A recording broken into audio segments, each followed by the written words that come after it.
Normal delivery হওয়ার জন্য 3টি ব্যায়াম। প্রথম ব্যায়াম হচ্ছে আপনাকে প্রতিদিন আধা ঘন্টা হাঁটতে হবে, সেটা ঘরের মধ্যে হোক কিংবা ঘরের সামনে উঠানের মধ্যে হোক, আপনাকে আধা ঘন্টা হাঁটতে হবে। দ্বিতীয় ব্যায়ামটি হচ্ছে ডিপ ব্রেথ ব্যায়াম।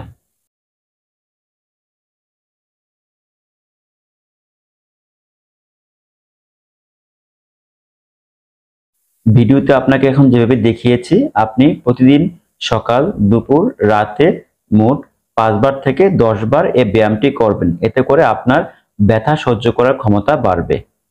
তৃতীয় ব্যায়াম হচ্ছে সাইক্লিং করা অথবা যোগ ব্যায়াম করা। ব্যায়ামগুলো করার সময় খেয়াল রাখতে হবে আপনার যেন পেটের মধ্যে চাপ না পড়ে এবং ঝাঁকানি না লাগে। শুধু ব্যায়াম করলেই চলবে না, আপনাকে পাশাপাশি একজন গাইনোকোলজিস্ট ম্যাডামের অবজারভেশনে থাকতে হবে।